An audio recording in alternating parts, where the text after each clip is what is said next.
Hey everybody, welcome back to the Deduction Desk. It's me, Sagar, and Joe, and we wanted to go over a couple of important things for this year for planning 2025.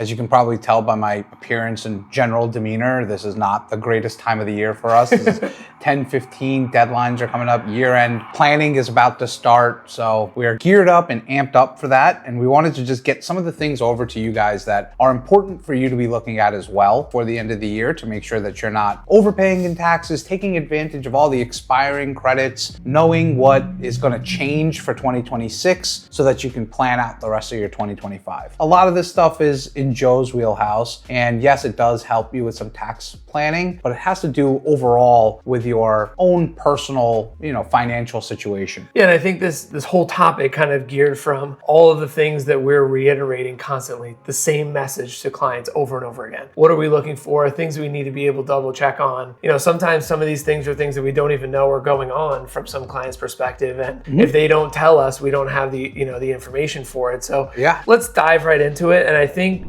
starting off personal year-end tax planning, it's important to know that there's 5 or 6 different pieces that are very important when it comes to how much more deductions can I get based on some of these topics, right? First one being maximize your retirement contributions. Most plans, you have the ability to adjust and fund until December 31st of that tax year. So you want to make sure that things like the 401k, your traditional IRA, your Roth IRA contributions are all being funded up to the level that you'd like. Although traditional IRA and Roth you can fund up until April 15th of the following year, 401k plans have to be funded within the tax year. So those things are things that can help from a tax planning perspective. Backdoor Roth IRA strategies, catch-up contributions to when you're over 50, especially when you're looking at how much money you have from an overall tax liability standpoint, and know that you have the capacity to convert some of your traditional IRA money into Roth IRA money. Long-term, that'll really help. It'll help with required minimum distributions. It'll also help with your ability to grow your money in a more tax efficient way than as opposed to growing your money and then having more tax liability as you get further down the road. Second thing that's very important is harvesting your gains and your losses. So for those of us who have investment portfolios that are specifically after tax accounts, brokerage accounts, things like tax harvesting losses. So if your portfolio is made up of 30 different stocks and there are losses that are built into that portfolio in addition to gains, do we want to take some of those losses this year so that we can maybe write off some passive income? Obviously, we can only write up to $3,000 of our W-2 or what's the active income, but we want to make sure that we're taking advantage of those tax loss harvests in the tax year. It's always important to look at your portfolio before you get probably a quick mention on like wash sales, right? Yeah. If you're selling something that you are taking a loss in right now and you take it as a paper loss and then you just reinvest back into that same investment. Can't do that. Right. Unless, this is a crypto bro alert, unless you're crypto bro and you own fart coin or whatever you're investing in and you're taking a loss, it's not qualified as a stock. So technically you can trade that asset at a loss and then re-enter that position and it doesn't count for the wash sale rules. Right. So crypto, different story. Individual stocks, some of those positions, you may be saying, look, I have a $10,000 loss in my portfolio and I'm going to take that loss this year because maybe I had some other gains in other areas. Just because you have that loss, what the wash sale rule says is 30 days before or after, you can't repurchase back into the same amount of stock positions. So let's say you own Palantir and you sell that position at a loss and you say, look, I don't want to get out of this position now. I just want to realize the loss. The only way for you to realize that loss is to wait 30 days after the sale to buy it back, because the government knows that you just want to take the loss because you have it and you want to buy back into it at the same time. So that's how the wash sale rule works. And obviously avoiding those traps and then offsetting short-term and long-term capital gains. So for those of you who don't know, short-term and long-term capital gains are netted. So if you have $4,000 in short-term capital gains, but you have $3,000 in long-term capital gains, if you just take another $1,000 to $2,000 of long-term, all of it is going to be constituted as long-term gains. So they take the short-term and the long-term, they net them all together, and whichever one is higher, that's what's going to constitute as your actual gain. Yeah. So you can offset short-term and long-term basically with each other. Right. So sometimes you have a lot of short-term gains, but there's a lot of positions that you can offset that with. And instead of adding it to your W-2 income, we can make it a capital gain as opposed to an ordinary income gain. So those things are things that are important. And if you're confused, that's probably one of the main reasons why you're on this call, because you can set up a meeting with us and ask a little bit more questions and dive deeper in. Third point is charitable giving. Right? If there's a donor advised fund that we want to put money into for charity specifically, if we have appreciated securities that we want to invest instead of cash, those are things that we can do from a donation standpoint. Giving ourselves the maximum itemized deduction for donations. Those are ways, if you're charitably inclined, to reduce your overall tax liability by the end of the year as well. I've seen older people do this with RMDs too, where if you have to take money out of your retirement account, once you hit a certain age, you're forced to take it out. So, we do a lot of tax planning around retirement accounts, and there's no, eventually the shoe has to drop. So after you hit 71, you have to start taking out minimum amounts from these accounts. What I do see people doing sometimes is they say, I don't really need these minimum amounts. I'm just taking it out and paying tax on it. So you can actually just donate those RMDs directly to charity and avoid the taxable gain. And then kind of like what Joe was saying, you can also take stocks that have appreciated a lot. Maybe your cost basis was $1,000 and now it's worth $20,000. You can take that entire $20,000 position and give it to charity, and it counts as a $20,000 tax deduction, where it sounds like that would make sense, but if you did it the opposite way and you sold the stock and then donated the cash after, you'd have capital gains, you'd have net investment income tax, you'd have state taxes, you'd have itemized floors on how much you can deduct from your charitable giving. And we've seen this before where, we had a gentleman who donated, I think something like $50,000 to his church, and he sold a bunch of positions to do that. But because his taxable income was higher, and even higher because he sold stocks, which raised his taxable income, the first $35,000 of charity he gave didn't count. Got wiped. Got wiped away. So he didn't get the full credit. So you're way better off just donating the stock directly. Educational and family contributions, right? So if we have kids that are potentially looking to do 529 plans, funding those plans obviously by the end of the year.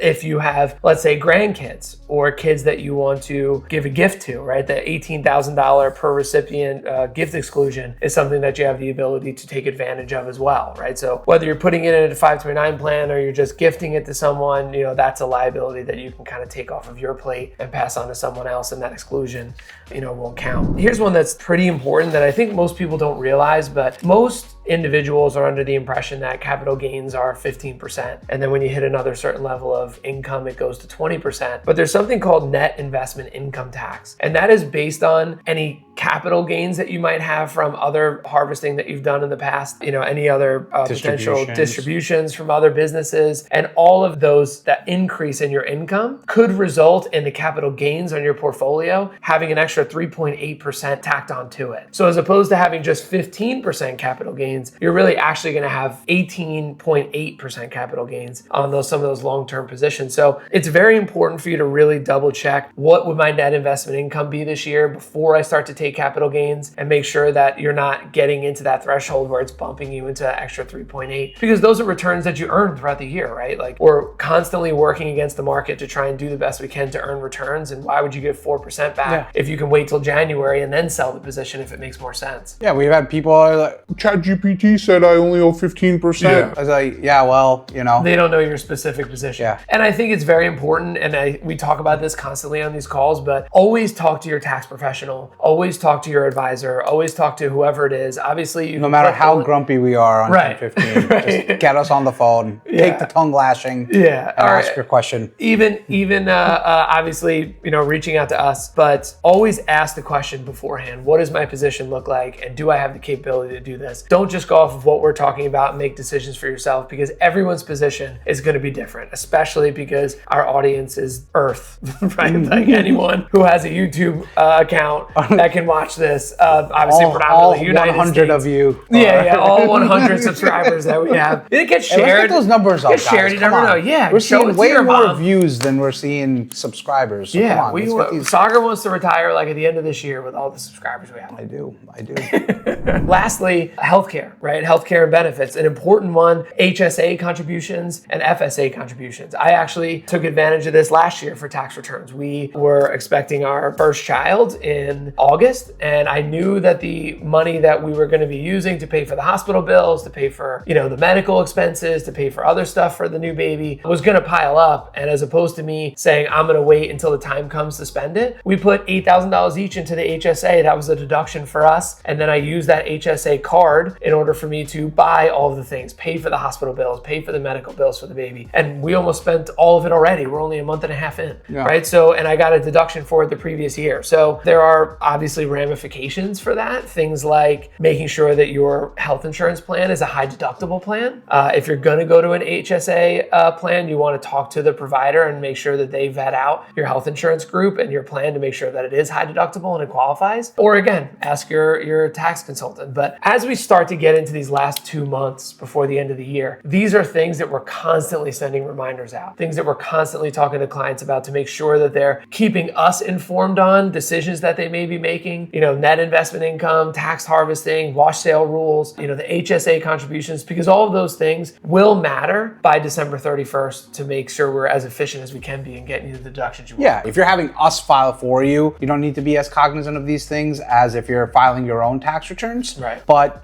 bringing these things up in conversation or saying, hey, I might have had this issue happen will always help us. Like maybe we don't bring it up with you. Maybe we make a mistake. Maybe we're busy and we forget to ask you. So it's good for you to know that these things all exist and are out there. But the most important thing you could do is set time aside, schedule time to talk to people, talk to your professionals so that, the more they know about you, the more they can help you. I think any accountant who watches this can relate to it. But what most of us do is we send the information that we feel is most important. We send it all to our accountant. Our accountant does the numbers, obviously close to the end of the year. He or she lets us know what we owe in taxes. And we're like, that's too much. Yeah. What can I do? What should I be doing? And by then it's December 28th. Yeah. After Christmas. Right. You know that weird limbo week where it's after Christmas and from December 31st? Those are the days that people don't necessarily want to work too much, but we end up being forced to because people are trying to set up 401k plans with 3 days left to the end of the year. Can't happen. Take the time in the beginning of October so that you can look at what you're doing and say, is there anything else I should be setting up before the end of the year?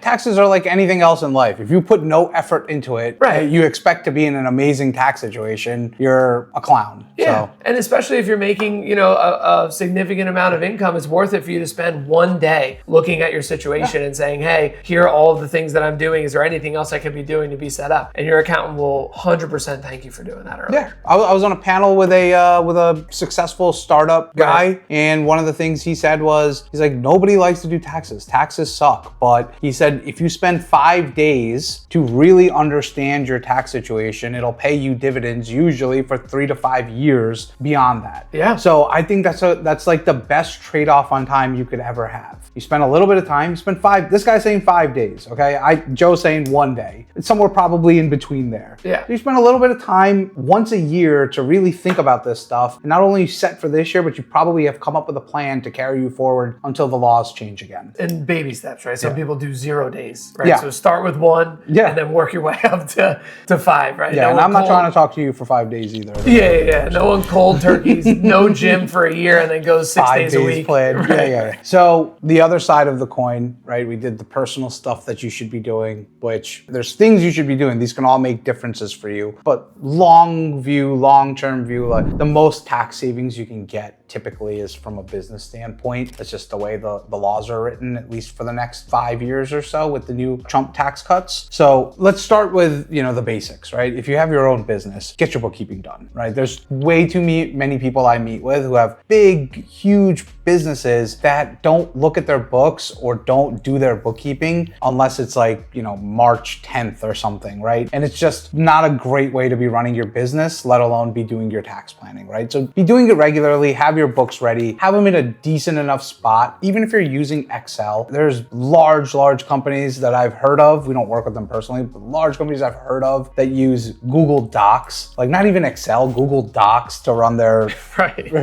entire operations of their business. So you don't need some fancy tax software. You don't need some, crazy bookkeeping, integrated, custom built solution. You can use QuickBooks. And if QuickBooks is too complicated for you, 9 times out of 10, most people, you can get by with Excel. But do something. Get your bookkeeping going, get your bank recs done, have a P&L, have a balance sheet, be able to present this to your tax professionals so they can help you with actual numbers and not just have a meeting with you about hypotheticals, like we can see the actual numbers. That's always step number 1. There are some small little, items that I'll touch base on just for you to keep in mind, like, make sure your S-Corp reasonable comp numbers are accurate. This is, once again, a grain of salt type stuff, and having a conversation with your professional. If your business is making 20 grand, you don't need to take a $100,000 salary for yourself and put yourself in the hole 80 grand a year. That doesn't make sense. If your business is making millions of dollars and you're saying you make $25,000 of reasonable salary,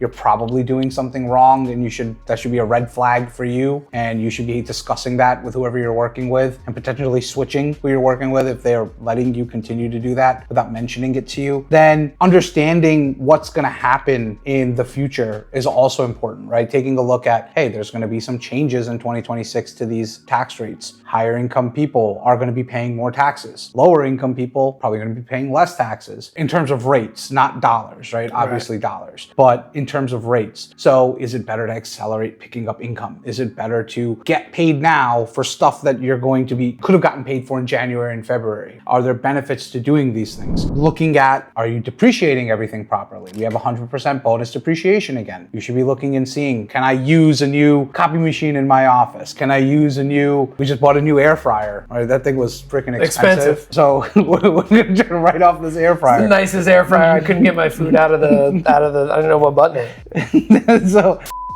prepaying expenses when it's allowed, right? Prepaying people out, looking at this is where the books come in. Hey, you have $250,000 of profit, and then you tell me, yeah, but Sagar, I have to pay this guy $110,000. It's not all profit. It's like, okay, pay him the $110,000. Right. Pay him now. Pay him ahead of time if you need to pay him ahead of time to make sure that you can write that off of your income for this year. So once again, all basic fundamentals, having the books ready, having a conversation with your person, showing them the numbers, and them giving you advice and guiding you towards the right way. Sometimes it's the everyday things, right? Like maybe you need a new car and you own a business and you're saying, look, does it make more sense for me to lease another one or purchase one? Yeah. If you have the ability to depreciate, sometimes that's beneficial from a tax perspective. Yeah. So, and then you know what? Like I had a conversation today. This guy, he depreciated a car, wrote it off, put it through his business, been writing it off for like 2 years now. And he's like, oh man, but the insurance is much higher. It's like, yeah. That's right. Discussion we had. But you paid no taxes.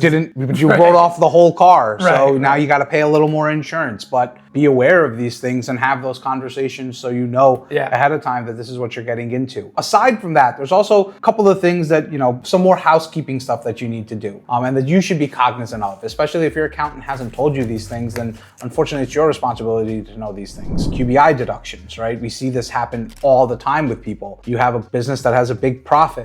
You should be allowed to take that 20% QBI write-off. That $500,000 profit, you should be able to knock 100 grand off of it. However, there are caveats as to when it's allowable. Do you have enough basis in your company? Do you have enough W-2 income that you're running? Do you have enough top-line ordinary income that you're running so that you can offset this income? And making sure that these things are in place. We've had situations where a person writing an extra salary for themselves at the end of the year ended up saving them like $20,000 to $30,000 in QBI. And all they had to do was write themselves another paycheck. So this is like the power. Huge difference. Huge. You saved yourself $30,000 by writing yourself an arbitrary paycheck that doesn't really do anything. Just switches bank accounts. Like little things that, could have been missed and cost you a lot of money. And then it's one of the bigger ones, but I have my feelings about it. I feel like there's a lot of instances where this is a disaster and a mess, and it's actually not beneficial. And that's the PTE, the SALT stuff, the workaround that are available in every state. It goes by different names. Some places call them BAIT. Some people call them pass-through elections. It's basically where your company pays your personal taxes for you, and that counts as a deduction from the company. This is one that is important. California, for example, has a rule where if you take these BAIT deductions, you can't get them back as a tax credit from California. They just kind of keep the money and keep rolling it forward indefinitely. So, you can pay a $30,000 extra tax, save yourself $30,000 of federal income, Right. which reduces your tax bill by like $10K by doing it this way, doing this little workaround. But that $30,000 you paid to California, they'll only use it to offset whatever your tax liability is. If you're supposed to get a refund that was generated from bait, you don't get the refund. The refund just carries over. So it's like, there's another one where it's like, okay, well, I didn't get this refund last year. I have this much of a carryover left. Let's skip the bait payment for California. So these are conversations that you need to be having and things you need to be thinking about. And the last one is something we want to spend like a little bit of extra time on that has to do with the energy credits that are changing. So things have obviously going to be different with the new administration. One of the big things that they've kind of targeted is getting rid of any credits towards alternative energy, right? So solar panels, wind turbines, hydropower, geothermal energy, all of this stuff that you used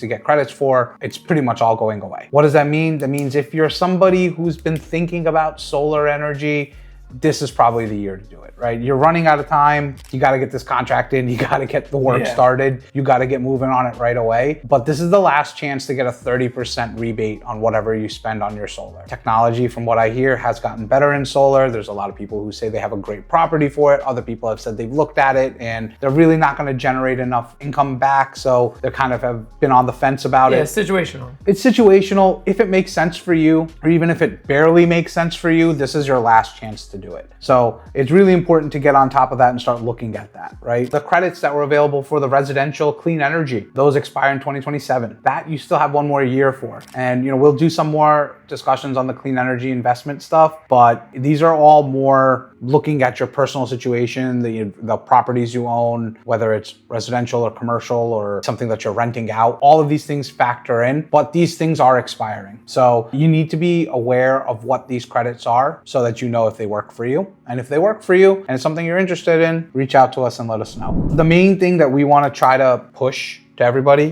the one thing we want you to take out of this conversation is there are a lot of opportunities here to lower your tax liability. You cannot lower your taxes in March and April, hoping to reduce that tax bill. That has to be done the year before. Now is the time to get on that. Find somebody you like working with, somebody who's knowledgeable, call them, reach out to them and start working with them. There's a lot of CPAs out there. There's a lot of people who know what they're doing, but maybe they're too busy and they're not able to give you the advice you're looking for. So be armed with this information yourself and go in and get the benefit that you're looking for. Yeah, appreciate you guys' time and look forward to seeing you on the next meeting. Yes. Thanks, guys.